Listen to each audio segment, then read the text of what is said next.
A'udzubillahi minasyaitonirrajim. Bismillahirrahmanirrahim. Assalamualaikum warahmatullahi wabarakatuh. Rabbi shrah li sadri wa yassir li amri wahlul 'uqdatam min lisani yafqahu qawli. Rabbi zidni ilman warzuqna fahman. Selamat datang, selamat malam sahabat-sahabat sekalian. Salam sejahtera bagi kita semua. Om Swastiastu, Namo Buddhaya, salam kebajikan. Alhamdulillahirabbil alamin, puji syukur kita akhirnya diperkenankan kembali untuk bertemu di dalam Pranata Zoom ini setelah 2 minggu libur ya. Jadi pertama-tama aku ingin ucapkan mohon maaf pada teman-teman yang menunggu. Alhamdulillah juga ternyata ini acara yang sederhana ini Bang Dame ditunggu juga gitu. Iya, iya. Alhamdulillah, semoga memberi inspirasi, memberi kesan dan juga dapat ya menyentuh lah gitu, membentuk sebuah perspektif yang dapat, dan gak main-main aku mengatakan ini ya, menyelamatkan kita dalam hidup.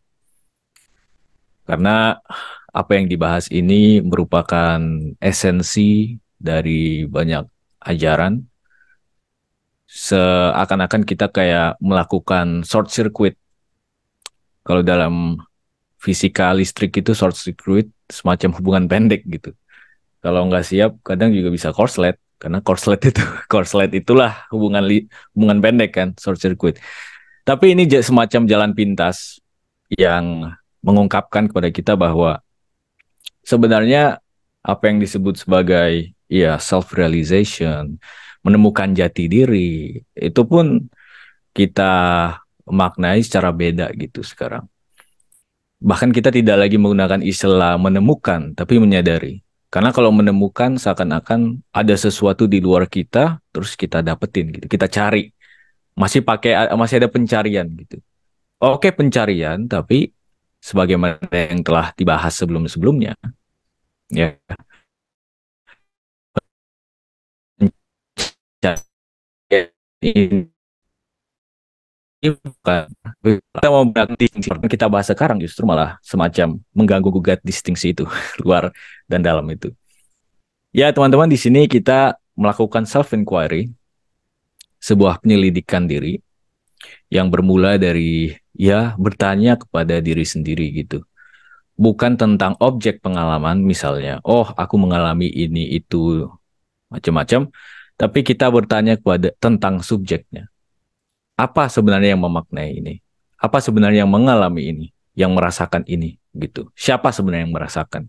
Nah, pada momen kita bertanya itu sebenarnya sudah ya itu sebenarnya self inquiry cuma itu sebuah penjarakan dari imersivitas atau ketercelupan kita yang kita begitu dalam sehingga kita merasa bahwa oh, aku adalah ini, aku adalah itu gitu. Aku adalah ego, aku adalah diri yang terpisah. Nanti kita lihat Rupert Spira sering menggunakan istilah itu ya. Di dalam buku ini Presence, bukunya Rupert, dia banyak sekali menggunakan istilah itu, separate self. Bukan ego. Itu satu apa ya?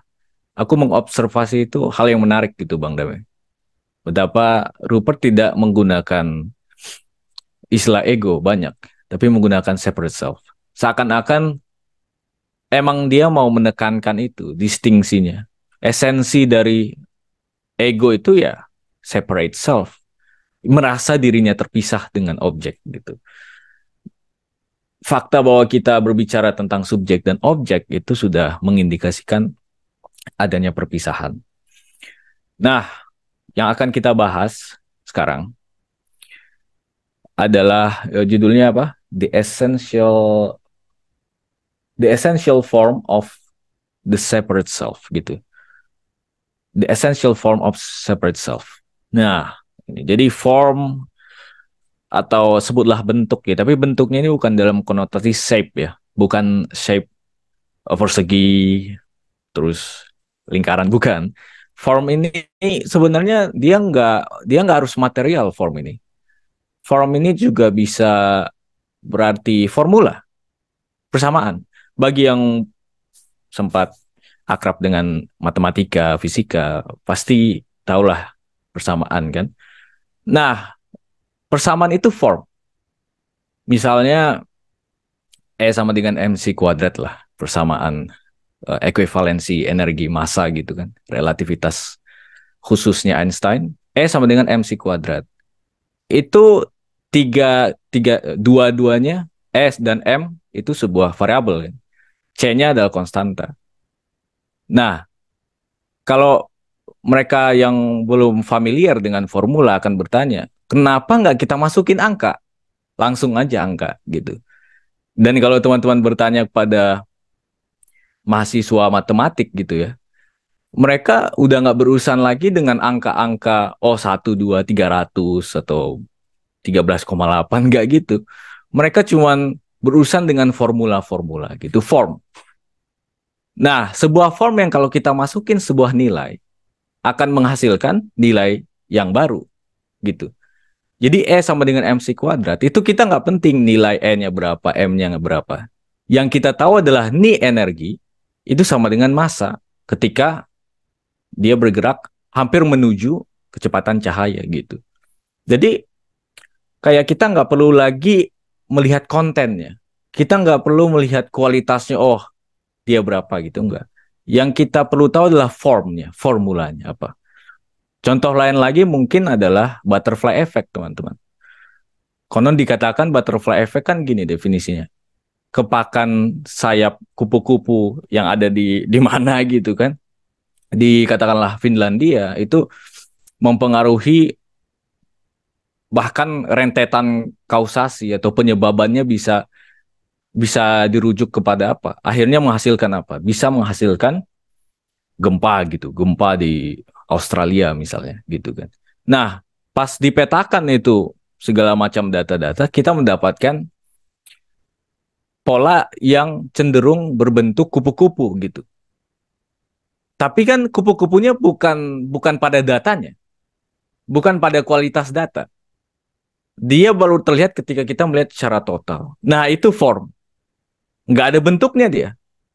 Kalau bentuknya ya masing-masing data itu kan. Tapi, nah gitu. Jadi apa ya, perbedaan antara form dan shape itu bahkan kita tidak memerlukan materi pada form itu.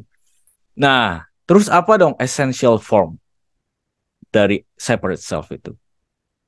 Kita akan membahas tentang itu, semacam genesis mungkin bisa dibilang dari ego itu sendiri. Ya kan? Kita selama ini ya menjalani kehidupan kita dengan asumsi dasar itu. Bahwa aku adalah subjek, yang lainnya adalah objek. Ada keterpisahan di situ. Dan kalau dari psikoanalisis ya, yang aku pelajari, itu bermula dari apa yang disebut sebagai mirror stage, tahap cermin. Pada saat aku sebagai bayi melihat refleksiku di depan mataku, terus aku mengidentifikasi diriku sebagai itu, sebagai image yang ada di luar. Nah, ini ternyata bertahan nih hubungan imaginary ini dengan sampai kita dewasa. Saat kita berhubungan dengan pasangan, dengan teman, dengan bahkan kalau paling jelas sih ya adalah idola. Idola kita sebagai fans gitu mengidolakan seseorang ya kan. Panutan gitu. Yang menarik adalah kalau dari idola ya, itu yang aku lihat memang terlihat banget hubungan imaginernya, hubungan narsisnya gitu. Jadi yang kita lihat itu bukan idola sebagaimana dirinya dia gitu, tapi sebagai refleksi kita. Dan refleksinya refleksi ego lagi, bukan bukan diri sejati, bukan sang aku gitu. Misalnya, oh kan gini kan, kita bisa mencemooh idola kita ketika kita kecewa pada dia dan kita berharap dia harusnya melakukan ini atau melakukan itu gitu. Seolah-olah kita bisa mengatakan gini, seorang idola itu harusnya bisa menjadi tauladan dong. Harus memberikan hal-hal yang baik dong. Image gitu, image-nya yang bagus dong gitu. Tapi itu kan kita yang menentukan. Nah, pas si idola itu melakukan terus memberikan citra yang baik, kita tepuk tangan gitu. Jadi apa ya? Itu benar-benar kayak kita nggak mau melakukannya sendiri. Kita pingin melihat seseorang berbuat baik gitu di luar. Kita cuma pengen ngelihat citra baik aja. tapi nggak mau melakukan kebaikan itu sendiri, gitu. Nah, ini pun nggak disadari bahwa sebenarnya apa yang kita saksikan pada diri idola itu kita proyeksikan sendiri, gitu. Nah, kita nggak bisa menyaksikannya karena kita berdiri di atas asumsi bahwa subjek dan objek terpisah, gitu. Lalu tentang gini, tentang tubuh. Ini sempat ya aku renungkan gitu Bang Dame. Misalnya, oke, apalagi yang kita umat beragama, sejatinya kita adalah ruh. Dan ruh itu ya tentu saja abadi, dalam arti ini kehidupan bukan satu-satunya kehidupan. Ada kehidupan setelah ini gitu. Nah, artinya kenapa kenapa kematian mungkin gitu. Itu apa ya? Selalu ada karikatur gitu di dalam filsafat. Eh, Pokoknya ya anak muda mulai masuk ke dalam krisis eksistensial ketika mulai memikirkan kematian gitu kan. Nah itu direnungkan juga tuh. Salah satu self inquiry aku juga. Kok mati itu mungkin gitu. Dan kita merasa sebagai diri yang spiritual, ya harusnya kan nggak mungkin mati. Uh, Kenapa kita masih dibatasi oleh tubuh? Betapa kita abadi dan lain sebagainya gitu. Tapi kita masih tunduk pada mekanisme tubuh gitu. Pada saat terjadi ajal, udah nggak bisa ngapa-ngapain tuh kita. Benarkah nggak bisa ngapa-ngapain? Nah, lalu setelah melakukan self inquiry, aku jadi sadar bahwa argumentasi yang baru saja aku lontarkan tadi itu ternyata berdiri di atas asumsi subjek objek juga gitu. Masih memikirkan bahwa aku ruh itu terpisah dari tubuh. Bagaimana jika ya udah tubuh ini pun juga ruh, gitu. Tubuh ini juga ruh gitu. Itu yang sampai sekarang di dalam diskursus filsafat ya kan, dengan namanya mind body problem, masalah hubungan antara selalu ada gap antara tubuh dan pikiran gitu. Ya bagaimana jika tubuh ini adalah pikiran yang termampatkan, terpadatkan, termaterialisasi gitu. Jadi ketika tubuh off, ya udah itu juga ada bagian dari pikiran yang off gitu. Meskipun agak kompleks ya kalau kita ke arah sana. Hmm. Kita boleh berargumentasi ya. Ini saintis ini memikirkan cuma otak aja gitu. Yang berpikir adalah otak. Ya udah, coba masukin virus apa ke dalam dalam tubuh kita. Udah kena juga kita. Sok-sokan bukan material tubuh kita. Gitu loh. Itu sempat menjadi perenunganku gitu. Sok-sokan, kita lebih dari material. Ya, tonjok aja di mana gitu. Sakit juga loh. Masukin COVID, udah nggak bisa kemana-mana kita. Gitu. Jadi ini apa ya, perenungan penting nih. Antara separate self dengan diri sejati. Ternyata separate self itu juga tidak pernah ada pada akhirnya. Itu aja ya pengantarku. Ya, Mohon maaf kalau kepanjangan ya, ya, ya. dan aku nggak bisa ngasih paper yang ya apa yang sistematis gitu. Spontan aja tadi. Oke, teman-teman, di sini kita bareng-bareng melakukan self inquiry ya. Kalau ada yang mau bertanya, silakan masukin di kolom komentar pertanyaannya atau nanti raise hand di akhir setelah kita baca bareng-bareng buku Presence ini dipandu oleh Bang Dame, kita baru bisa diskusi lebih dalam tentang ini. Oke, silakan Bang Dame, dipersilakan. Ya, terima kasih Bang Arif atas pengantarnya yang bagus sekali. Bismillahirrahmanirrahim, dengan nama Allah yang Maha Pengasih dan Maha Penyayang. Assalamualaikum warahmatullahi wabarakatuh.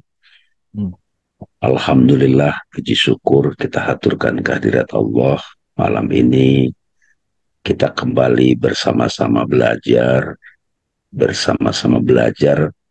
praktek self-inquiry yang selama ini di Sua Guru kita lakukan secara semampu kita. Itu kita mulai dari berfilsafat, dialog-dialog filosofis, kita diskusikan, lalu belakangan kita tambahkan unsur dari inspirasi Vedanta, khususnya dari tokoh besar Ramana Maharishi, yang juga murid-muridnya banyak sekali, Papaji, Ujiji, Francis Lucille gitu ya, Jane Klein, kemudian Rupert Spira khususnya sekarang memperkenalkan praktek self-inquiry gitu. Ini sangat penting teman-teman, supaya kita terbiasa kalau kita tahu sesuatu itu bukan kata orang gitu. Jadi bukan kata orang, bukan atas bacaan saya semata. Membaca iya, boleh, mendengarkan ceramah boleh. Tapi yang lebih penting adalah bagaimana saya meneliti pengetahuan ini, pengalaman ini gitu. Suara saya jelas ya Bang Arif ya? Oke, aman. Ya. Jadi itu yang sedang kita tradisikan di Sua Guru gitu. Saya pun sampai sekarang masih terus melakukan praktek self-inquiry, direct path gitu. Insya Allah nanti juga dari Sua Guru kita akan, siapa tahu nanti ada buku terbit ya mengenai bagaimana sebetulnya prakteknya ini gitu. Dalam bentuk tuntunan yang lebih jelas. Sudah banyak sih. Cuman khas Indonesia gitu. Atau khas Islam gitu. Itu seperti apa. Karena sahabat-sahabat kita yang hadir setiap saya kemana-mana selalu masih sulit sekali keluar dari dogma itu. Dogma itu dihormati, gitu harus kita hormati. Karena di situ tersembunyi kesucian. Makanya disebut kitab suci kan. Iya kan? Kitab suci. Asal usul dogma kan kitab suci. Gitu. Ya. Jadi sulit sekali. Makanya harus tetap selalu dikaitkan dengan religion gitu. Hormat kita pada guru-guru yang hadir dalam hidup kita, khususnya Nabi Muhammad SAW, dan juga dalam hal ini Rupert Spira yang menginspirasi kita. Saya langsung ke teks saja ya. Oke. Bang Arif ya. Ini sebetulnya part of, karena ini part 3, The Origin of Separate Self gitu ya. Jadi bagian pertama di Essential Form of the Separate Self. Tadi udah diuraikan kenapa Rupert menggunakan separate self, bukan ego. Tapi di caption saya, dalam kurung saya kasih ego, supaya teman-teman paham. Kita balik ke sini teman-teman. Siapa aku, apakah aku? Ini teks dari Rupert juga. Aku jelas sekali adalah yang menyadari itu. Yang mengetahui semua pengalamanku. Nah ini tahap awal dibilang beliau. Aku menyadari pikiranku, menyadari perasaanku, aku menyadari sensasi badanku, aku menyadari realitas objek di sekitarku gitu, seperti kita buka mata gitu ya. Jadi ini sebetulnya sudah jadi meditasi nih teman-teman. Setiap teman-teman membaca ini, kenapa ini saya ulang-ulang? Karena pada saat ini saya ulang, ini kayak wirid kita ini. Wirid. Ya kan? Kalau aku bilang aku menyadari pikiranku, benci itu kan di sini, teman-teman. Pikiran benci datang. Gitu. Marah datang. Gitu. Kesel datang gitu ya. Jadi kalau sudah belajar di sini, nggak terbiasa begitu, ya harus praktekkan gitu. Perasaan gitu. Aku menyadari, oh ini pegal-pegal napas gitu. Tenggorokan gatal misalnya. Kalau kita buka mata, ya ini aku menyadari realitas objek di sekitarku. Aku menyadari pemandangan ini dan seterusnya. Aku menyadari rasa teh ini gitu ya. Nah, apakah dan siapa aku yang menyadari semua pengalaman ini? Disitulah muncul aku adalah kesadaran. Gak ada bentuknya teman-teman, gak ada. Kesadaran menyadari dirinya gitu. Ya pada saat ini teman-teman, siapa ya yang sadar ini ya? Siapa yang mendengarkan suara yang disebut namanya Dami ini ya? Nah, momen saat itu sebetulnya itu kita sedang kembali kepada originalitas. Iya kan? Nah, terus ini yang menampak ini apa? Kan gitu kira-kira ya. Nah, yang nampak ini kalau gitu apa? Ya, disinilah mulai. Ya, nah, sekarang kita masuk nih, essential for separation. Nah, ini saya combine bahasa Inggris, bahasa Indonesianya biar lebih enak soalnya Bang Arif. Karena form esensial dari diri yang terpisah ini, teman-teman, ya, adalah sebetulnya sebuah pikiran kan. A thoughts gitu kan. A thoughts adalah sebuah bentuk pikiran. Membayangkan bahwa diri kita, yaitu kehadiran yang sadar itu, tidak meliputi semua pengalaman secara ini di sini intimacy, intimately dan equally, tetapi hanya meliputi satu bagian kecil darinya. Itu kira-kira. Ya, itu berupa apa? Cluster pikiran gitu ya. Ini this cluster of thoughts and feelings. Ya, itulah yang disebut. Nah, di sini dia nggak menyebut I, Bang Arif. Me, the body, mind. Ya kan? Jadi dia pisah-pisah gitu loh, kira-kira Bang Arif ya. Ini sebetulnya siapa yang ngerjain ini? Ada body, mind, spirit, itu kerja siapa itu kira-kira? Tadi Bang Arif bagus tuh, ya. Badan ini ternyata roh gitu kira-kira. Batu itu juga roh gitu, tapi kan nanti dulu ke situ. Nah, ini pengantarnya aja udah butuh uraian, tapi diuraikan langsung oleh dia. It's like ya, ini seperti membayangkan, ini analoginya bagus. Bahwa layar tidak meliputi semua dokumen dan gambar. Dia menggunakan dua form di sini, dokumen dan gambar yang terbuka, tetapi hanya meliputi salah satunya gitu. Jadi layar itu hanya ada di dokumen, nggak ada di gambar gitu. Terbatas di situ. Bahkan itu pun tidak sepenuhnya benar. Nah, dia bilang lagi kan, karena dokumen dan gambar tidak diliputi oleh layar. Mereka tidak memiliki keberadaan selain layar. In fact, faktanya tidak ada yang namanya dokumen dan atau gambar tanpa ini kurang enak nih kalau bahasa Indonesianya ya. In fact, there is no such thing as a document or image with its own independent existence. Ya kan? Jadi dia nggak punya, dokumen itu sebenarnya nggak punya eksistensi sendiri. There is really only the screen.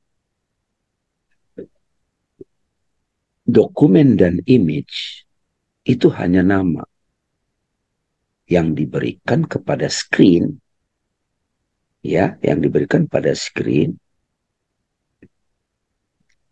yang diberikan pada layar, dan bentuk-bentuk yang tampaknya diasumsikan. Ya kan? Kita teruskan lagi nih teman-teman.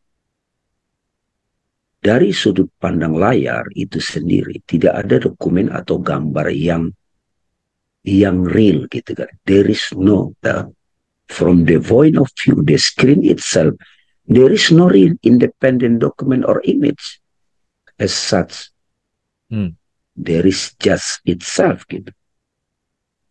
Jadi hanya ada layar sendiri. Dokumen dan gambar hanya dianggap nyata dalam hak mereka sendiri ketika realitas mereka layar telah diabaikan. Ini saya kasih analogi ya biar teman-teman nggak bingung. Ya teman-teman ya. Kelihatan ya Bang Arif ya? Kelihatan. Kelihatan ya. Ini harus saya kasih permainan dikit.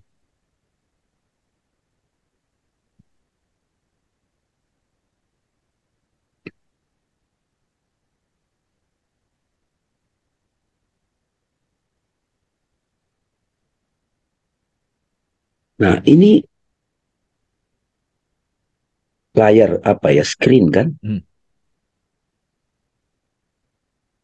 Itulah being aware kan? Kesadaran. Satu gitu. Kita sekarang lagi Zoom nih teman-teman. Udah berapa ini? Udah 27 katakan gitu ya. Tapi kan gambar-gambar ini nggak bisa berdiri sendiri kan. Terus ada dokumen di sini kan. Iya nggak Bang? Ya, ada dokumen di sini. Terus ada gambar misalnya. Bahkan ada film gitu. Ada film. Jadi sahabat-sahabat sekalian, dari sudut pandang layar itu sendiri tidak ada dokumen atau gambar yang real dan independen, iya kan? Iya enggak? Itu yang suka saya sampaikan teman-teman pada waktu ya kita ngirim email gitu kan, dokumen gitu. Itu kan enggak dokumennya terbang gitu kan. Dokumen yang kita kirim itu kan sebetulnya nyampenya bentuknya screen. Kita kirim gambar gitu kan lewat laptop gitu, lewat apa Google Drive atau video. Yang nyampe kan bentuknya layar. Jadi dokumen atau gambar yang dikirim itu tidak betul-betul punya eksistensi sendiri gitu. Dia nggak punya gitu. Saya sengaja lambatin biar agak nangkap kita. Jadi dia nggak punya eksistensi sendiri. Jadi yang ada itu layar gitu. Ini analoginya nanti Rupert nanti menghubungkan antara the self gitu kan. The self gitu kan, jati diri dan separate self gitu. Nah, ini yang ngaku-ngaku kayak dia terpisah gitu loh. Kita kan ngerasa gitu kan. Jadi kalau ini salah membawa kepada pengalaman hidup sehari-hari kita. Aduh kok gue ditinggal gitu. Ditinggal siapa? Nah, kita ada pemisahan. Tapi gini ya teman-teman. Ini Rupert bicara dari perspektif the self ini kira. Ngajak kita inquiry. Nah, jadi hanya ada layar sendiri kan gitu. Jadi teman-teman atau saya nih lagi ngobrol, saya kegeeran kayak ngobrol sama 28 orang gitu kan. Tapi sebetulnya kalau secara fakta empiris, saya ngobrol sama layar nih. Mungkin kalau orang dulu, orang jadul dulu, nggak tahu internet, laptop, tiba-tiba dibawa ke masa kini gitu. Wah itu Bang Dami lagi ngomong sama siapa sih itu?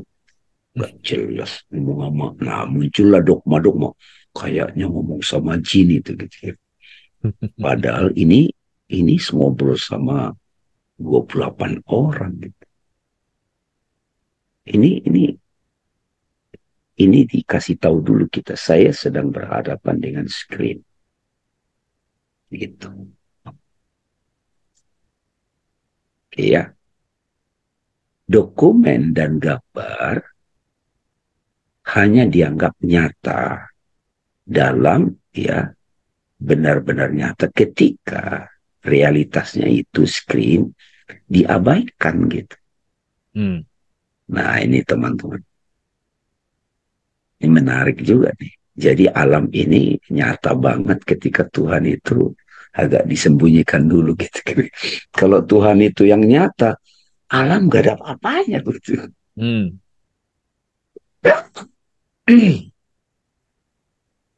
Coba kalau Tuhan menampil gitu, ya hancur semuanya.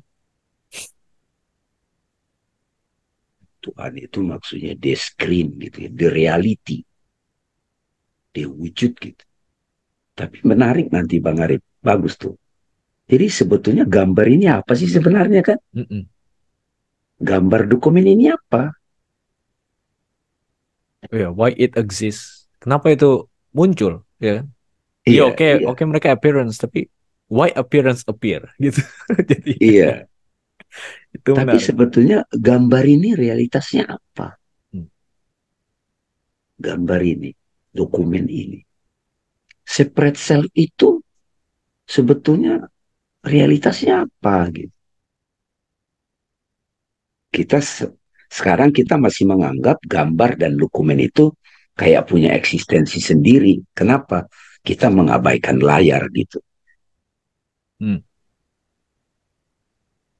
Ya enggak?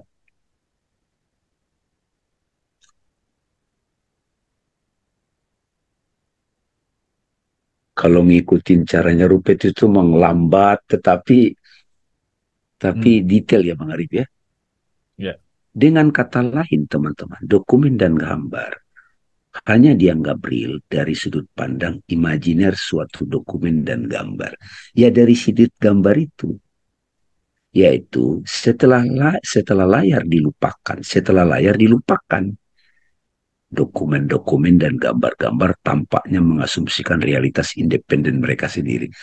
Jadi ini sama seperti bertanya, alam ini bisa eksis nggak sih tanpa ada wujud wujud itself gitu.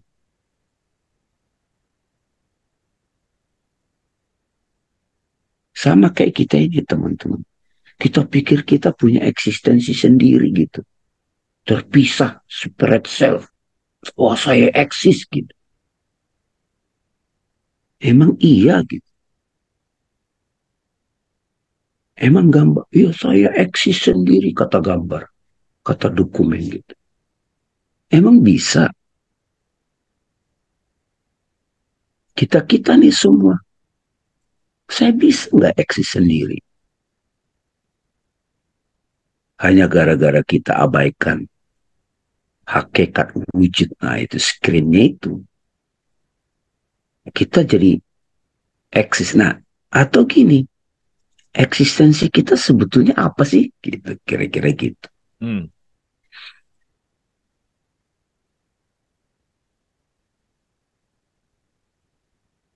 Mereka tampaknya menjadi objek nyata, gambar dan dokumen ini terpisah, independen, terbuat dari sesuatu selain layar kan gitu.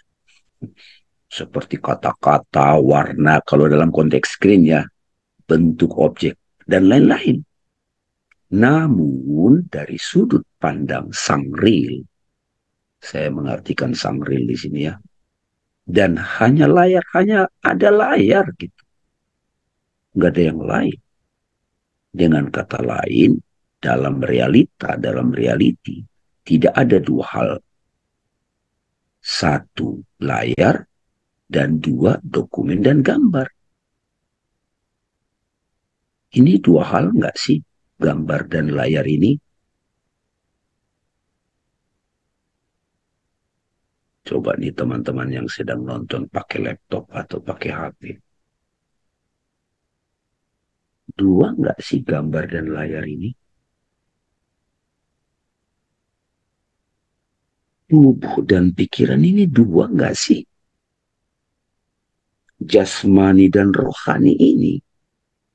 Ini dua nggak sih?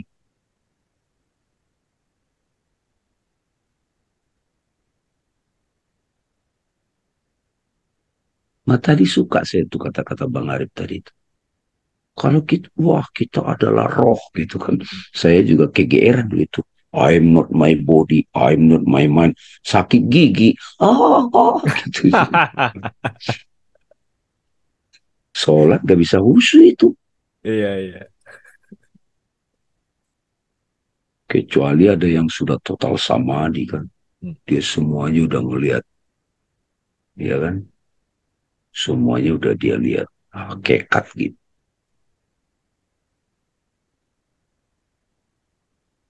Dengan kata lain, dalam realitas, ya udah ya, ini sudah dibaca tadi.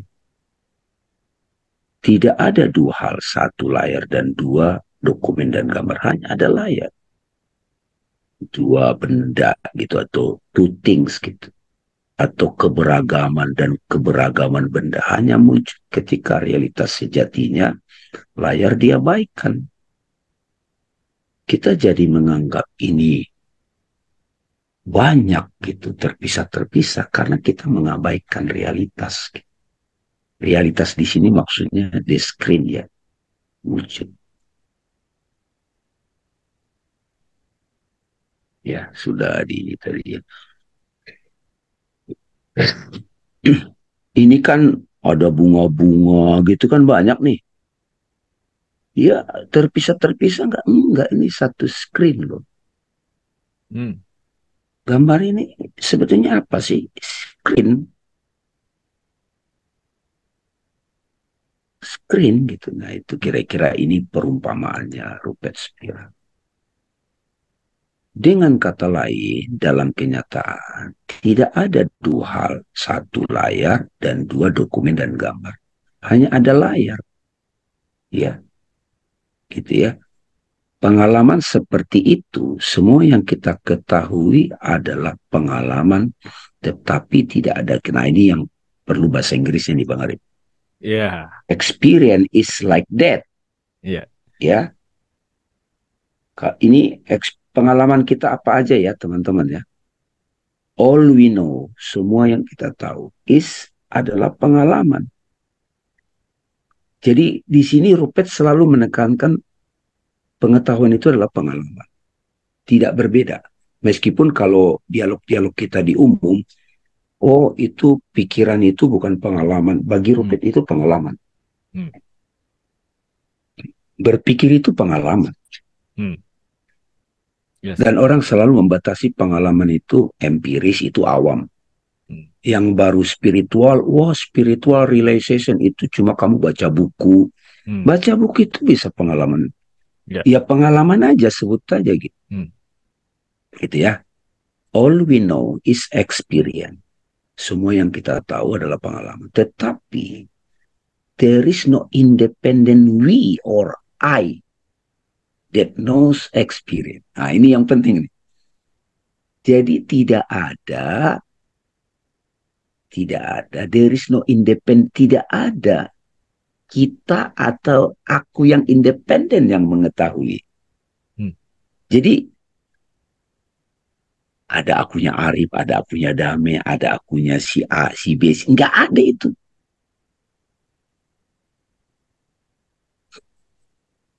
Ini yang revolusioner itu kan Bang Arif.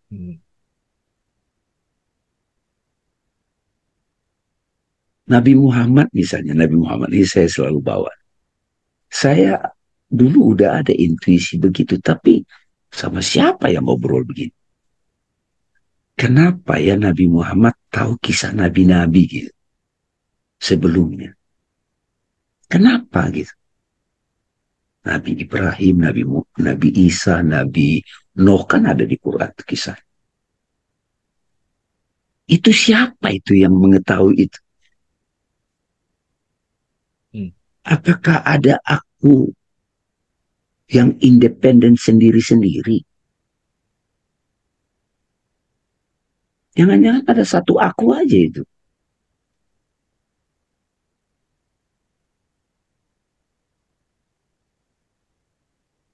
Baru di Fusus Al-Hikam mulai itu. Agak dibocorin Syekh Al-Akbar Ibn Arabi.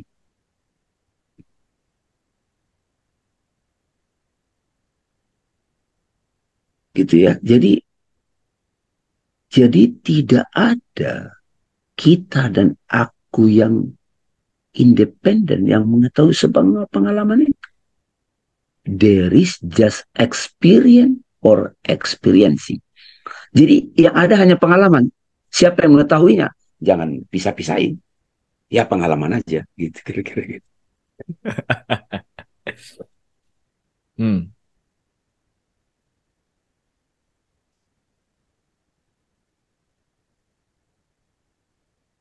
Misalnya nih ya, kita tampilkan semuanya, ada 30 gambar. Apakah ada gitu Mbak Mariati, ya Ibu Yana Marisa, ada Faiz, ada Bu Rodiah, ada Arif. Wah, kita punya keberadaan sendiri. Nggak ada itu. Yang ada satu layar. Hmm. Katakanlah masing-masing gambar ini punya kesadaran gitu kira-kira. 30 kesadaran kan? Oh, ada 30 kesadaran, 30 individu, 30 self gitu. Apa iya ada 30 self di sini? 30 diri. Yang ada adalah satu self namanya layar.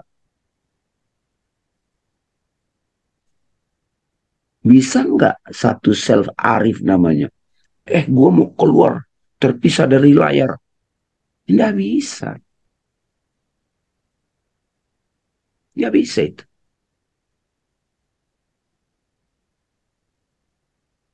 Makanya dari mana datangnya separate self ini?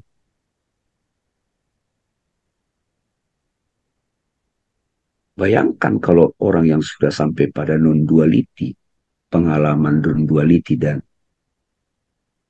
tauhid ya kalau di Islam.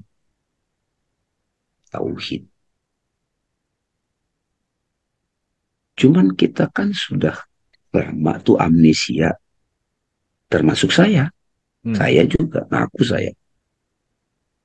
Pelan-pelan makanya pingin, wah sama siapa yang ngobrol begini gitu. Belum lagi kita dikibulin oleh yang nggak tahu gitu kan.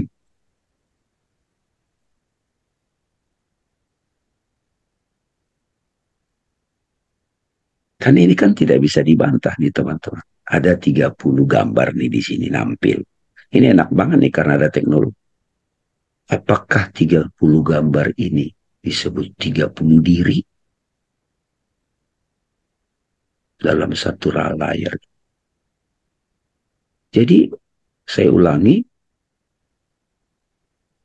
experience is like that. Ya, makanya kan kalau kita bicara marah, marah itu ya jenisnya itu kita nyebut marah gitu. Tapi itu pengalaman aja gitu. Hmm.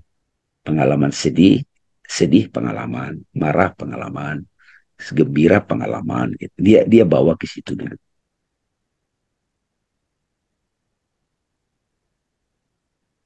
Oke, kita lanjut ya Bang ya.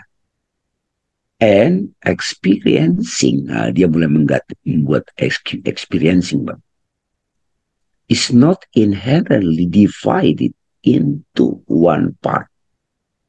Jadi nggak dipisah gitu. Dan experience and another part that experience gitu kan. Hmm. Hmm. Ini supaya agak Yang ngerti, mengalami dan saya coba saya bagi kayak gini deh ya. Kayak gini kan Bang Arif ya. ya. Tambahin dikit lah. Experiencer. Ah, itu kan. Ini yang dialami. Penghubungnya namanya experiencing. Ini sama ini terpisah nggak sih? Gitu kira-kira. Yang ada itu ya experiencing gitu.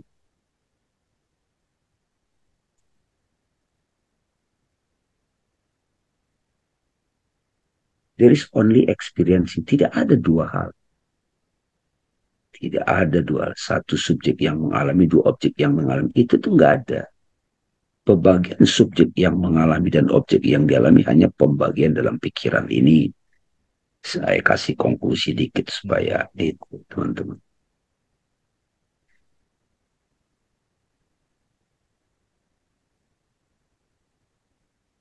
Nah, from the point of view of experience, which is the only point of view, experiencing is to intimately one with itself, to know itself. at something such as a body, mind, or world. Nah, ini agak ribet sedikit ini. Hmm.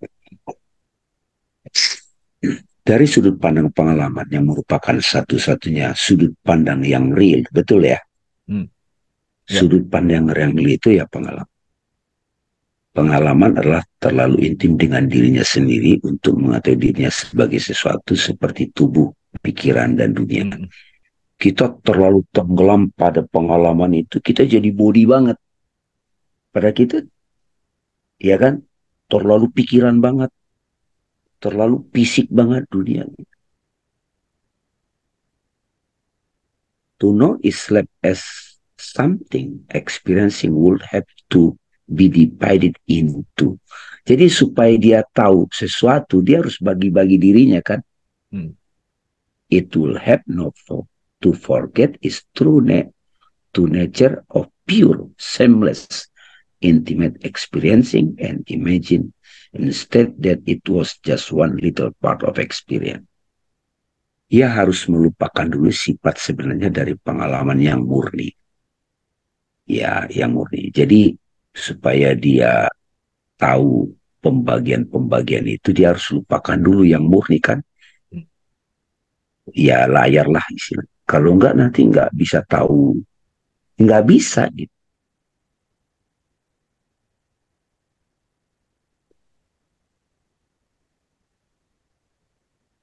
Nah, dengan kata lain, teman-teman, in reality, there is no two things. Jadi, tidak ada dua hal. Satu layar, dua dokumen. Hanya ada layar. Oke? Hmm. Ini sudah tadi ya? Iya. Udah ya? Udah. Oke, udah. Oke. Nah, jadi teman-teman sekalian, karena tidak ada dua hal, disinilah kita mulai memahami bahwa pembagian yang selama ini terbagi-bagi seperti ini bukan langsung, ini salah, nggak gitu loh maksudnya. Ini kan dalam knowledge ya, ada body, ada mind, ada aware, present, subject gitu. Ada world itu ya, world itu segala objek yang diketahui melalui penglihatan, pendengaran gitu. Kalau body, segala objek yang diketahui di situ dialami ya. Hmm. Ini sangat terinterelasi dengan knowing ya, pernah kita bahas ya. Iya, Knowing. sangat. Hmm. Jadi pengalaman dunia itu teman-teman ya, itu tidak lain adalah persepsi melalui pengalaman melihat, mendengar, merasa, meraba, mencium. Ada nggak di luar itu? Kalau body, ya sensasi gitu. Segala jenis pengalaman sensasi. Kalau mind, ya itu lebih macam-macam tuh. Mind. Nah, pengalaman ini kan murni nih. Ini pengalaman kesadaran itu, yaitu hening tadi itu, hening. Ya, kalau ini image, thoughts, feeling, memory, wah, kalau di psikologi pikiran sadar, bawah sadar, apa, unconscious gitu-gitu kan macam-macam. Nah, ini yang lama. Ya, ada digital sekarang gitu ya. Ya, kita. Ya. Dan inilah yang dilakukan oleh pengalaman. Dibutuhkan bentuk pemikiran yang tampaknya membagi dirinya menjadi dua. Setelah membagi pengalaman menjadi dua dengan cara ini, pikiran kemudian dapat membayangkan bahwa diri kita adalah satu bagian dari pengalaman yang mengetahui, dan sisa pengalaman kemudian menjadi yang diketahui, kan gitu kira-kira. Jadi pikiran tuh nggak bisa ngerti kalau nggak dibagi-bagi, teman. Having divided experience into in this way, thoughts can then imagine that ourselves is one part of experience. Itu disebut the knower, and the rest, yang lainnya, the rest of experience can then become the known gitu. Dari sudut pandang imajiner, orang yang mengetahui secara terpisah ini, objek-objek yang diketahui tampaknya menjadi nyata dan memperoleh realitas sendiri. Jadi dari sudut pandang imajinari, point of view, jadi mulailah muncul pembagian the knower and the known, Bang Arif.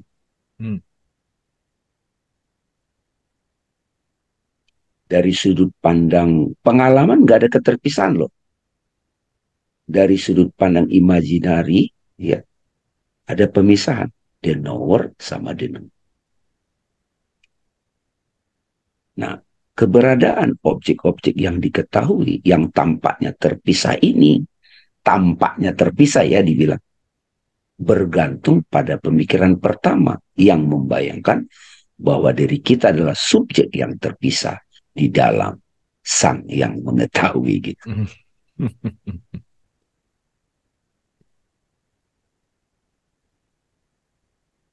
Dengan kata lain, banyak lagi. Keyakinan bahwa objek-objek seperti tubuh, pikiran, dan dunia adalah nyata dan hakikatnya bergantung pada keyakinan bahwa diri kita secara sadar berada di dalam dan terbagi sebagai tubuh sehingga menjadi terpisah di dalam diri. Itu asal-usulnya. Padahal dalam kenyataan, in reality, yang berarti dalam pengalaman kita yang sebenarnya, semua pengalaman adalah satu substansi yang halus, seamless substance. Jadi teman-teman, ini agak vulgar dikit. Oh, ada surga, ada neraka. Itu memang pengkategorian mind, sifat mind, subjek objek, alam dan dunia. Tapi kalau dalam pengalaman itu semuanya satu.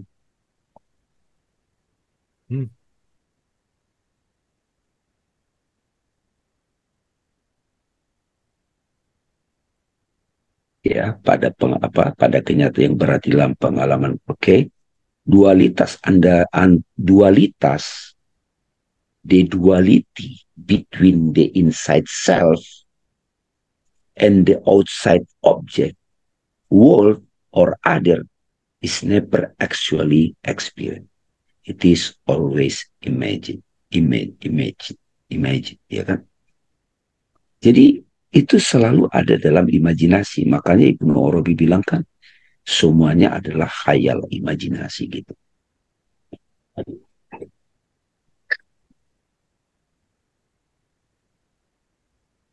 Jadi teman-teman, ya, siapa sebetulnya aku gitu ya? Oke. Aku adalah, ya pakai imajinasi kita kan. Gue adalah separate self. Tapi sesungguhnya, ketika kita sudah bicara tidak ada dualitas itu, sebenarnya tidak ada pemisahan antara body, mind, and spirit. Ini, dia kan mau turun nih Bang Arif.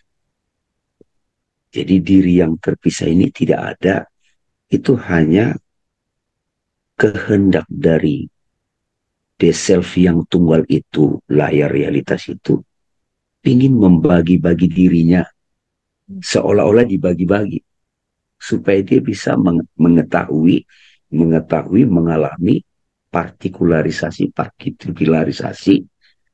objek-objek itu gitu Bang Arif. Bang Arif coba sudut pandang Bang Arif dulu. Oke, ini menarik ya. Tadi anak muda. Perlu agak kontemplatif dulu nih ya. Iya. Iya. Iya. Tadi aku juga, aku baru nyadar apa emang aku yang ya kurang Hmm. kurang teliti aja tuh waktu sebelumnya episode episode sebelumnya. Tapi kayaknya Bang Dame udah pakai logo tadi ya, udah pakai simbol tanda tanya itu yang bentuknya kayak wajah kan itu kan, Iya, kayak iya, muka iya. kita gitu, kayak kepala kita gitu Iya. kan. Jadi pada saat pada saat bertanya siapa aku, itu tanda tanyanya itu juga diri kita gitu. Tanda tanyanya itu juga kita. Jadi seakan-akan memang pada saat itu mengajak kita untuk pada saat kita bertanya siapa diriku, siapa aku, itu juga perlu cukup jeli kita untuk menyadari siapa yang bertanya gitu kan. Siapa yang bertanya, pada akhirnya ada refleksi ke situ juga.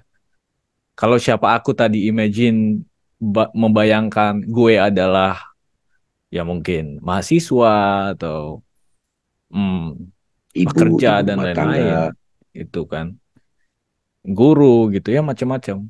Itu tadi kita menambahkan layer-layer gambar-gambar tadi, dokumen-dokumen bahkan ya kan, dan identitas gitu.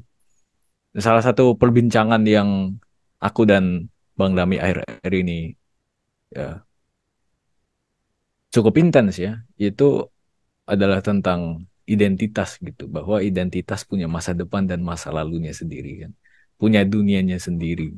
Dan dunia inilah image, dunia inilah imaginary tadi gitu. Makanya adanya imajinasi, ada dunia imajinasi, ada juga imaginary self.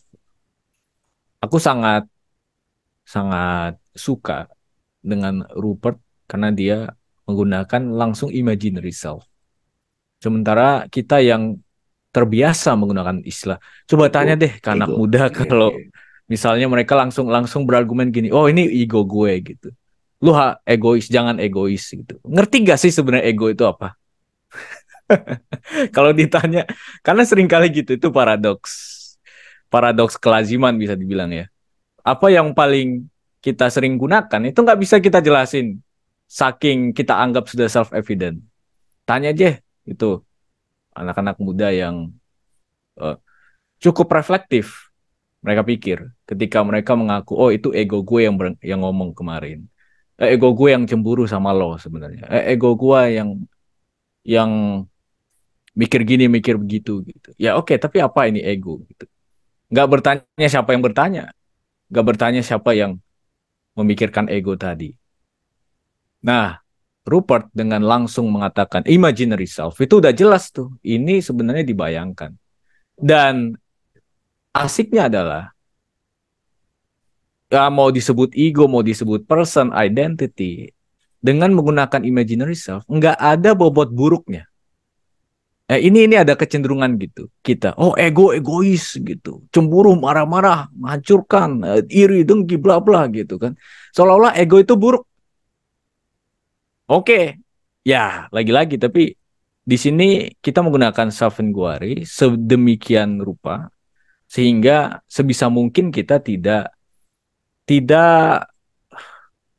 tidak mengasumsikan begitu saja sebuah nilai baik buruk yang normatif pada akhirnya kan gitu. Jadi oh ego buruk gitu. Nah kalau imaginary self kan cuma image aja. Ya bahwa dia spread ya itu adalah keniscayaan dia sebagai image. Kalau spread ya pasti terhijab lah gitu. Tapi enggak serta merta nih terhijab itu keburukan gitu enggak. Justru ketika kita menilai itu buruk itu juga dari sudut pandang siapa gitu kan, dari sudut pandang imaginary self juga. Nah, tapi ada konsekuensi ketika kita menjadi separate self ini, ya udah akan berputar di lingkaran dia yang disebut karma, disebut gitu kan. Tadi terus tadi mengenai itu kerasa banget sih. Maksudnya aku renungkan terus apa maksudnya kita tidak terpisah gitu. Dalam kehidupan sehari-hari gimana kita mengalami ketidakterpisahan itu. Itu menarik juga tuh Iya, untuk kita jelas ya. iya kita jalani juga gitu kan.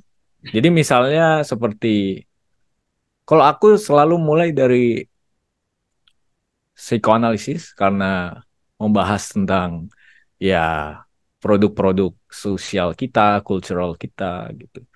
Ketika seorang sahabat bertanya, kita perlu bercita-cita gak sih? Perlu bermimpi gak sih kalau sudah perspektifnya gini gitu. Terus aku secara spontan tanya balik, ya kita pertama tanya dulu, ini sebenarnya cita-cita siapa gitu. Apakah gua harus tetap bermimpi, dia tanya. Ya udah, tapi itu impian lo atau enggak gitu. Terus dia pikir, iya juga ya. Ini gua mengerjakan ini sebenarnya impian gue atau enggak sih? Nah, fakta bahwa sudah mempertimbangkan ini jangan-jangan impian bukan gue, itu berarti kita sebut gue itu terhubung kepada banyak sekali jejaring person-person lain gitu kan. Mungkin itu orang tua kita yang mengekstafetkan impian dia kepada anaknya, atau ya mungkin bosnya kepada karyawannya yang di bawahnya gitu. Ya jelas karyawan itu harus punya impian perusahaan lah. Iya kan? Impiannya perusahaan harus harus termampatkan ke dalam pikiran terbatas seorang karyawan gitu. Sehingga dia sudah terlalu menjelma, terlalu imersif gitu, tercelup, terbenam, tenggelam di dalam imajinasinya perusahaan. Dia kira itu imajinasi dia. Gitu. Nah, sekarang perusahaannya adalah peradaban kita, tatanan sosial kita gitu. Nah, mulai dari situ dulu, wah ternyata aku nggak terpisah ya dengan masyarakat gitu. Kukira ini impianku. Bukan tahun lalu. Ya, 10 tahun lalu YouTuber bukan jadi prospek. Terus juga e-sport juga bukan jadi prospek gitu kan. Tapi sekarang sudah menjadi prospek kerja juga. Oke, itu mungkin secara global, di Indonesia punya sendiri. Tapi kalau di Korea Selatan gitu, anak-anak muda terutama perempuan, laki-laki juga sih, menjadi idol itu sebuah cita-cita. Sementara kita enggak gitu kan. Di Indonesia enggak ada. Belum ada gitu. Dan ternyata ini cita-citanya juga disokong oleh sebuah jejaring aparatus negara dan lain-lain gitu kan. Nah gitu. Jadi kayak imajinasi kita yang kita pikir paling psyche, paling psychological gitu, paling berada di dalam, ternyata disokong oleh lembaga-lembaga institusional negara gitu. Itu pun ternyata imajinasi. Jadi pada level sosial dulu itu pun kita udah nggak terpisah teman-teman. Udah kita aja mau bagi diri. Oh, aku adalah Arif gitu kan. Ya tapi Arif pun juga tercatat di dalam KK, di KTP gitu. Aku nggak bisa jadi Arif sebagai identitas sosial, sebagai warga negara tanpa adanya negara gitu. Ya gitu-gitu aja, yang simpel itu aja dulu. Ternyata nggak seterpisah itu kita. Nah makanya identity crisis wajar saja terjadi pada saat globalisasi. Ketika kita sadar bahwa ternyata kita nggak terpisah yang kita pikir. Jadi bingung nih, sebenarnya kita siapa? Oke, Oh ya, dan mari. tadi Bang Dame Ya, menekankan bahwa di bab 3 ini emang udah mulai kita turun turun, masuk turun. ke panggung gitu ya. Nanti di Ya, bab-bab selanjutnya juga kayak gitu. Terus bab 4 tentang body kan. Bab 5 tentang world, dunia. Jadi ya makin seru perbincangannya. terima kasih Bang Arif. Oke, boleh Teman, tanggapannya. Dan kalau ada pertanyaan langsung aja teman-teman. ya, Ya, teman-teman sekalian, sebelum pertanyaan, jadi di bagian part satu Our True Nature, kemudian part 2 The Nature of Peace and Happiness and Love. Ini kita bicara background terdalam ya. Ya, hakikat diri kita adalah bahagia dan seterusnya udah kita. Teman-teman tinggal buka YouTube-nya ya. Lalu kita mulai nih, The Origin of Separate Self. Ya nyatanya kan kita sekarang ini menyadari kita terpisah nih teman-teman. Kita menganggap diri kita body. Ya jelas terpisah lah. Tapi dari mana ini asal usulnya? Makanya disebut the essential form of separate self. Tadi sudah kalau teman-teman menyimak, nonton ulang bisa. Karena saya sendiri juga baca teks ini berkali-kali. Ya dikasih analogi tadi kan teman-teman dokumen dan gambar ada layar. Ada tadi saya kasih analogi kita di sini 31 orang. Kita menganggap kita itu terpisah-terpisah. ya gambarnya beda-beda gitu. Tapi sebetulnya kan dari sudut pandang layar nggak ada yang terpisah. Terus, tapi kan ini gambarnya beda-beda. Iya, dari sudut pandang apa itu? Itu yang disebut dari sudut pandang imaginary. Hmm. Imaginary. Makanya bagus tuh Bang Arif. Ini sebenarnya perlu disosialisasikan ini di anak-anak muda. Swaguru udah jelas. Hmm. Ketika kamu sebut gue, itu imajinasimu. Gue membayangkan diri gue begini. Hmm. Ya itu diri gue juga. Hmm. Gue batasilah diri gue gitu. Hmm. Jadi kita membatasinya diri kita itu. Nah, gambar-gambar ini dibatas-batasi karena sifat pikiran nggak bisa ngerti pengetahuan yang begitu luas itu atau intisari itu kalau nggak dibagi-bagi. Logos turun ke logika. Logos itu sintesis, hati, hening, Hmm. damai. Makanya teman-teman, kunci kalau sudah mau kembali kepada asal usul di origin, ya hening, nggak ada cara lain. Nah dari hening itu muncul, oh ini yang rame ini apa? Oh kue dalam bentuk potongan-potongan, tampak berbeda-beda, tampak terpisah-terpisah, tampak doang tuh ya. Itu Aparat. kira-kira. Hmm. Separate self. Nah, nanti dari separate self ini kan keniscayaan semesta. Baru bab 14 ya Bang Arif, Hmm. the veiling of peace and happiness. Nah, Penghijaban. ini Iya. penghijaban. Nah, nanti ketika sudah separate self, kabur lagi deh. Ya kayak tampak, udah terhijab. Nah, Bukan kabur, iya. terhijab. Tersembunyi, Iya. tertutupi. Iya. Di mana? Siapa nih? Yana, Mbak Oh, Yana. oke. Siapa Mbak Yana? Ada Bu Yan. Silakan. Iya, makasih. Kebetulan saya nyimak juga Bang Dame yang di Tiga Fakir kan tentang energi ya. Tapi di situ Hmm. kan nggak ada sesi tanya jawab ya. Jadi kalau boleh disambungin ke sini, ada nggak ya indikator yang jelas gitu ketika kita sedang menjadi separate self itu energi kita low misalnya lalu kalau kita menjadi the self tuh pasti energinya besar. Kayaknya saya di beberapa kesempatan ngehnya Bang Deme bilang bahwa kalau energi murni itu kan pasti kekuatannya nggak terbatas itu ya kalau kita menjadi the self. Tapi pertanyaan saya mengkontraskannya gitu ya, kenapa kok banyak orang-orang yang sepertinya punya ambisi dari imaginary self-nya, ambisi pribadi gitu ya, tetapi seperti punya energi yang sangat besar gitu ya, bahkan banyak membuat terobosan atau bahkan mengubah dunia gitu ya kalau bisa dibilang. Mungkin saya mau ke situ sih kalau boleh Bang Dame jelaskan panjang kali lebar gitu ya. Hmm. Makasih. Oke, thank you. Wah, ini menarik nih. Ya, silakan Bang Dame. Iya, Mbak Yana. Di Tiga Fakir itu kan kita mengenalkan lebih praktikal pemahaman ataupun perspektif tauhid ataupun spiritualitas itu melalui uraian kalau kata sahabat saya Mas Sony hukum Taurat energi dan itu kan sudah mulai populer di kalangan masyarakat sejak lahirnya buku The Secret Hmm. sehingga orang mulai kenal law of attraction gitu ya.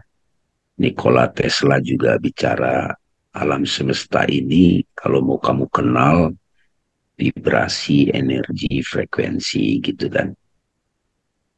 Einstein juga IMC kuadrat kan gitu teman. Nah di kalangan mereka-mereka yang dogmatis itu agak nggak mau membuka diri kepada pengetahuan ini. Tapi sehari-hari dialami gitu setiap hari Hmm. gitu kan. Gitu. Jadi saya ingin menekankan dari sudut pandang malam ini dulu Mbak Yona. Sebenarnya kan kita sekarang jadi tahu kita, diri kita ini yang kita anggap sebagai terpisah ini, itu sebetulnya tetap the self loh. Iya, Ya. iya, iya. Tadi saya suka kata-kata Bang Arif, dan itu termasuk self inquiry yang berani itu. Emang kalau saya adalah the self, dia tidak ada kelahiran dan kematian. Apa ada kematian buat aku gitu? Itu bukan, ya karena datang pertanyaan itu. Nah terus Mbak Yana juga mulai nih. Diri saya yang individu, banyak orang ambisius, berhasil, bla bla bla. Kalau saya ketemu yang begitu Mbak Yana, saya langsung nggak usah ngomong yang seperti ini juga dulu. Langsung aja, kamu maunya apa? Karena nanti ujung-ujungnya saya kasih tahu, maunya kamu itu sebetulnya maunya the self. Untuk kamu saat ini gitu loh. Bahwa di situ ada penderitaan, ada kegalauan, di situ kamu sedang belajar melalui pengalamanmu gitu. Cuman kita tidak lagi mengkotak-kotak atau membatasi diri dengan salah benar, salah baik, salah benar, halal haram. Enggak, berani aja eksperimen gitu. Pegang api, oh panas. Kalau ini tajam. Gitu ya. Jadi kalau dibawa langsung ke yang luas atau yang tinggi atau seperti ini, apa sih ngomong apa sih ini? Ya udah nggak usah ikutin juga kan gitu. Saya biasanya nggak maksain. Jadi kalau ada yang nanya begitu, Mbak Mbak Yana, aku langsung kasih aja. Pagi-pagi gimana vibrasimu, getaranmu, energi, frekuensimu. Bangun pagi gimana? Atau kamu pernah nggak merasa sangat bersemangat, sangat antusias? Apa yang kamu ingat dari situ? Oh, saya waktu itu lagi dapat hadiah, lagi begini. Dia ceritakan, oh ternyata vibrasi itu muncul lagi gitu loh. Hanya dengan memancing dengan pertanyaan, dia teringat lagi, segar lagi gitu. Jaga di situ, konsistenlah di situ. Pada saat kamu lagi happy seperti ini, kalau dari agama melalui bersyukur, zikir dari napas, kamu bahagia, terus dari situlah kamu ekspresikan apapun yang kamu inginkan. Apakah dia itu disebut separate self, ego apa? Aku nggak bahas dulu itu Mbak ke mereka. Itu bikin kalau Rupert Spira, oh bukan gurunya, Francis Lucille, itu agak vulgar dia Mbak Yana.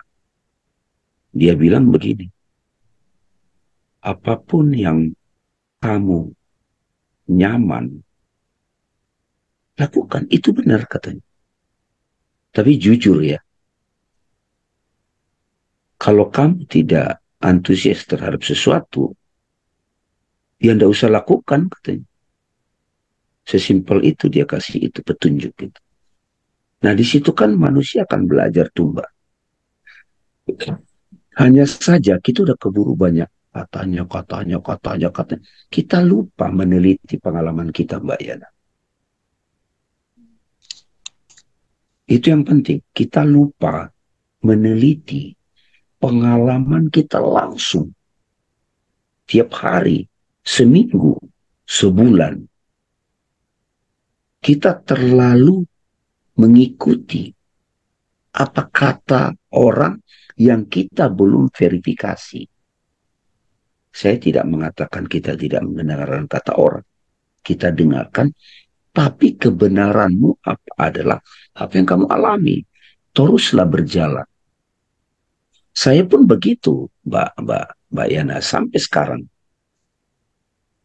Banyak juga yang bagi saya itu masih Oh, saya belum verifikasi sampai sekarang.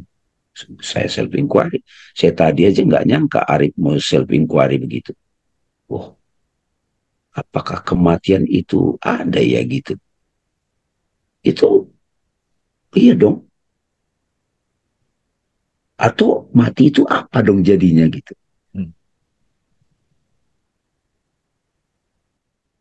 Nah ini yang sebetulnya perlu kita dan kalau kita ini silakan direnungkan ini Mbak Yana.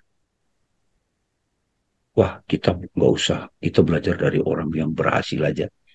Selama kita nggak buktikan it works pada hidup kita, itu hanya jadi dogma keyakinan. Dan tidak salah, ya tapi tidak jadi verifikasi langsung. Dan kita juga nggak harus ambisius. Saya mau mengalami semua. Kita yang ngecek diri kita juga, self inquiry. Saya tidak mengatakan ukur diri. Kita ngecek diri kita. Karena semakin kita intens menyadari, oh ada diri yang tak terbatas. Oh, itu sendiri yang berekspresi gitu. Jadi hukum-hukum yang dijelaskan di hukum Taurat itu bekerja, kita mau setuju atau tidak, dia bekerja gitu. Mau agamanya apa, jenis kelaminnya apa, sukunya apa, zaman kapan, ya dia tetap begitu bekerja dia. Dan semua kita itu akan melakukan inquiry terhadap semua itu. Saya pun termasuk Mbak Yana. Jangan dikira saya juga sudah khatam 100%. Apa yang saya bagi itu juga pengalaman-pengalaman yang saya amati dalam diri saya, bekerja itu sampai sekarang gitu. Iya, jadi saya baru ngeh tadi kan sebetulnya Bang Arif sudah mengangkat ya. Jadi Rupert ini sebetulnya menggiring kita, kalau salah satunya sih bagi saya pendobrakan dogma juga ya. Belajar psikologi misalnya gitu ya, bahkan spiritualitas itu ego tuh di awal tuh udah dianggap musuh gitu ya. Nah di bab ini kan unik, justru dirangkul gitu ya, gitu seamless intimacy gitu kan. Jadinya ya tadi jadinya Bang Udame bilang ya biarkan aja yang namanya pengalaman hidup kita itu pasti memang ya istilahnya itulah jalan hidup gitu ya, asal kita nanti bisa menyadari siapakah aku sebenarnya, yang the self itu sebetulnya memang nggak ada yang sia-sia lah gitu ya mungkin kalau dibilang. Jadi memang konteks hari ini lebih ke ya kayak tadi gambar dan apa tadi tuh gambar dan dokumen layar dokumen kan nggak mungkin hidup ya tanpa adanya layar ya, karena baterainya itu kan di layar gitu ya. Ya, jadi mungkin konteks hari ini ke situ gitu, itu aja udah alhamdulillah gitu ya. Iya, sebenarnya tujuannya itu, sebetulnya malam ini yang mau saya tekankan, teman-teman, makanya Rupert nggak nyebut ego. Iya. Separate self itu sebetulnya the self yo. Iya, makanya saya juga meraba ini bertentangan ya sama yang istilahnya saya pelajari, saya anggap musuh kan justru semakin membesar ya terkadang gitu. Oh iya, semakin kita nganggap dia musuh, iya. Iya, musuhan, masa musuh. Ya makanya iya itu kayaknya Rupert juga ada di beberapa videonya bilang wah itu adalah the self yang menyamar gitu menjadi bentuk lain, the separate self yang menyamar jadi bentuk lain. Saya baru ngeh sekarang, dan itu yang mau ditepis gitu ya di yang bab ini gitu. Oke, makasih ya Bang Name, Bang Arif. Alhamdulillah. Jadi teman-teman, separate self itu imaginary self, personality yang menampil apapun, itu sebetulnya the self. Ya kan? Tapi ketika dia jadi separate self, seolah-olah terpisah, padahal nggak pernah terpisah gambar dan layar. Mana bisa? Cuma dari sudut pandang separate self, imaginary self, imaginary kan. Nah, itu adalah ya di sini kan teman-teman dari sudut pandang gambar ya ada berapa ini? 31 gambar gitu. Tapi dari sudut pandang layar nggak ada 31. Adanya gue aja layar katanya. Nah sekarang sebagai gambar yang terpisah, separate self, dia akan coba eksperimen gitu loh. Makanya terus terang teman-teman, melalui tubuh ini, saya jadi tahu sakit, saya jadi tahu sakit kepala gitu loh. Kalau saya cuma jadi roh, saya nggak tahu sakit kepala gitu. Saya jadi tahu apa ya, misalnya sedih, cemburu, marah, karena ada mind. Makanya ada hadis yang mengatakan itu ya, Tuhan ingin diketahui, dikenali gitu kan. Iya, Ya. ingin dikenal gitu. Ini kayak Adam turun nih ceritanya nih. Adam dan Hawa turun nih. Tadinya kan satu. Nggak asik gitu kok. Jadi nggak, pengetahuan yang banyak ini nggak teralami gitu. Gimana ya? Gimana ya? Diambillah dari dirinya Hawa gitu. Hawa itu separate self. Hawa itu separate self dan itu diri kita loh.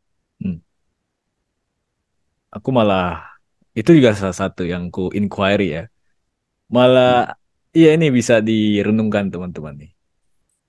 Menarik nih, aku antusias ketika dapat ide tersebut ya.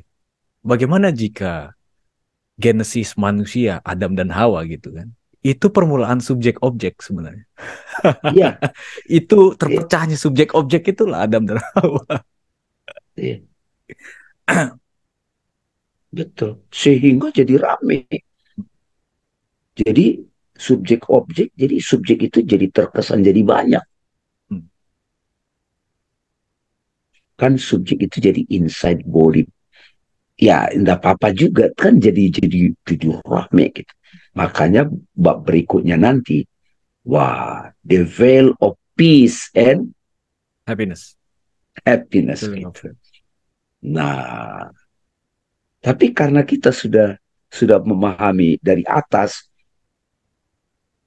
ya terus terang kalau lagi sakit kan nggak enak tuh, kalau lagi sedih nggak enak juga. Tapi ada sayup-sayup di belakang. Oke, enggak apa-apa. Aku di sini kok. Nah, the happiness itu tetap itu seru. Jadi justru dalam sakit nih, begini sakit. Justru dalam sakit parah itu kita jadi bersyukur bagaimana sehat. Ya kan? Itu Mbak Yana. Makasih ya Mbak Yana ya. Ya, sama-sama Bang, makasih. Oke. Siapa lagi? Ini dari Mita. Di kolom komentar, separate self adalah the self yang membagi dirinya, mewujudkan dirinya menjadi banyak bentuk. Itu seperti Tuhan yang membagi dirinya menjadi alam semesta dan isinya. Begitukah, Bang? Membagi ini juga ya nggak begitu juga ya. Itu lagi-lagi bahasa pikiran. Ya. Ini satu layar ini Mbak Mita. Apakah gambar yang 30 ini dibagi-bagi, layar yang satu ini dibagi-bagi jadi 30? Enggak kan? Dipotong-potong gitu. Enggak begitu. Tuhan itu tetap Tuhan ketika zat lah ya, esensi lah, wujud. Ketika dia menampil, maka otomatis terbagi-bagi. Terbagi-baginya itu juga tanpa terbagi-bagi. Itu yang disebut maya sebetulnya teman. Ilusi. Yang susah banget memahaminya. Jadi kalau kita udah belajar seperti ini, maka kita melihat yang banyak tetap satu. Yang satu tetap banyak. Founding Fathers Indonesia menyebut itu Bhinneka Tunggal Ika. Yang susah sekali kita memahaminya. Kita hanya memahaminya bentuknya toleransi gitu. Iya. Padahal sebetulnya Bhinneka Tunggal Ika itu hakikat Metafisik. realitas metafisik. Jadi values yang bagus itu sejalan dengan realitas, sejalan dengan hukum alam. Ya, Betul. oke. Wah, Jadi bukan gini ya, bukan cahaya-cahaya dibagi jadi Tuhan. Ada yang berpikir begitu tuh. Itu lagi-lagi jebakan pikiran.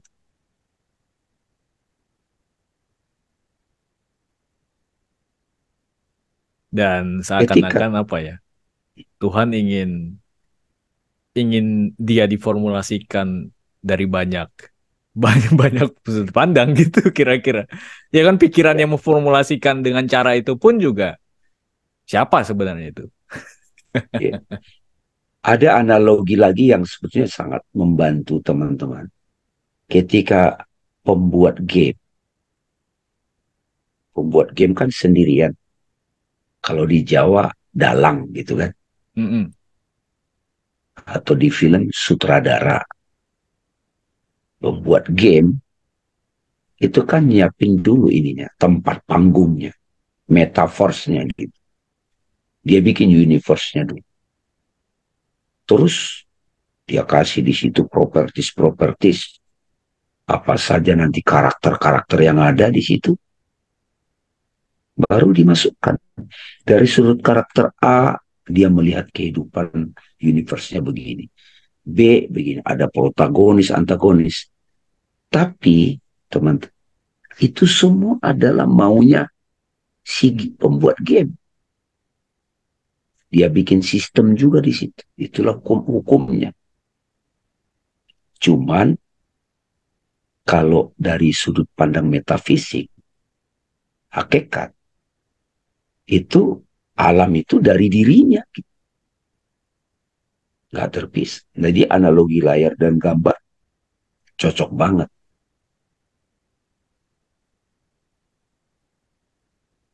Gitu. Oke, ini dari Jet nih. Kasarnya satu jadi kesadaran dan yang lain tampak seperti body. Gitu ya, Bang. Oh ya, ini yang dualitas tadi. Ya. Ini balik lagi ke analoginya Rupert, Mbak. Apakah gambar dan layar ini berbeda? Apakah gambar ini bukan layar? Kalau ganti-ganti, dia tetap layar gitu. Ya kan? Satu kesadaran dan yang lain tampak seperti bu. Nah, appearance itu bisa yang kalau yang yang ya kita nyebut body. World ini juga appearance ya. World, body, mind. Makanya saya suka sekali penggunaan terminologinya Rupert. Dia jadi konteks sekarang kontemporer banget gitu loh teman-teman. Ini kan teman-teman ya, sorry. Jadi world kan ini dunia, badan, mind, apalagi di luar ini nggak ada di luar ini. Nah, mind ini ada juga kalau anamaya kosa, ya namaya kosa itu ada. Kalau di Vedanta juga ada begitu tuh ya. Jadi kalau Rupert menggunakan sehingga orang connect banget. World, body, nah mind ini saya suka nyebut itu halus, batin ini sebenarnya, ini batin. Nah ini semua adalah satu wujud, bukan beda.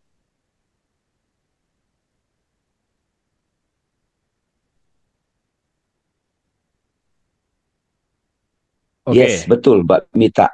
Separate Self harus Silakan, ada Mbak. karena mau berperan di bumi ini harus ada dramanya bagaikan kalau cuma layar doang nggak ada gambar dan Dokumen jadinya nggak, Ya, ya ya, nggak ya ada betul. permainan, nggak ada dunia gitu. Iya, betul. Hmm, Jadi kalau Kak, seperti ya, Kang Abu merumuskannya gini, kita ke bioskop kan bukan nonton layar, ngapain nonton layar iya, gitu. tapi terlalu terlalu tenggelam dalam dalam Ya, cerita, sadar lagi, itu cuma layar gitu. mm-mm, mm, mm, mm. Dan kalau udah sadar layar ya, tenggelam juga kenapa sih gitu loh. Bisa apa? Ada unsur Nah, ada gitunya. Jadi juga. kayak ya udah Ya, bermain gitu kan. Ya orang suka salah kaprah gini sih kalau bagiku ya. Oke, dunia ini permainan. Ya udah, kamu berperan lah gitu. Bukan berarti lu cuma iya, nangkring doang gitu. iya, Oh, dia antagonis, lu protagonis. Ya berperan melawan antagonis gitu. Kalau udah sadar gitu kan. Jadi itu luar biasa. betul. Ya, luar biasa. Saya Oke, kira cukup Bang Arif, ya. cukup ya, supaya teman-teman ini, insya Allah next pertemuan kita akan bahas ini ya Bang ya, apa? The feeling of peace and happiness. Oke, Ya, ya. insya Allah. Ini kita akan banyak bicara tentang kenapa kok sampai kita samar-samar tidak menyaksikan peace dan happiness itu. Padahal dia ada di situ gitu. Itu Oke. aktual banget tuh. Ya, Ya. Dan tadi itu bakal bahas 3 kali tuh happiness. Ada 3 bab di sini. Happiness is not absent. Jadi memang ditekankan banget lah bahwa kebahagiaan itu ya apa sebenarnya. Udah kita bahas sebenarnya dari awal. Sejak bahkan yang pertama tentang happiness kan. Tapi itu perlu pencarian, diulang-ulang. Perlu diulang-ulang pencarian. lagi. Aku lihat ya memang Seven Quarry ini sedemikian sedemikian merangkul dan bersolidaritas gitu sehingga kita nggak ada lagi apa yang disebut ya itu ironisnya gitu kan kalau pandangan kita masih ada kecenderungan gini ya sorry to say dan koreksi kalau aku salah dari perspektif derajat jiwa gitu Bang Dame Hmm. itu ada kecenderungan kita malah pingin berkompetisi gitu dalam mencapai yang paling atas gitu wah harus Mutmainah nih gitu.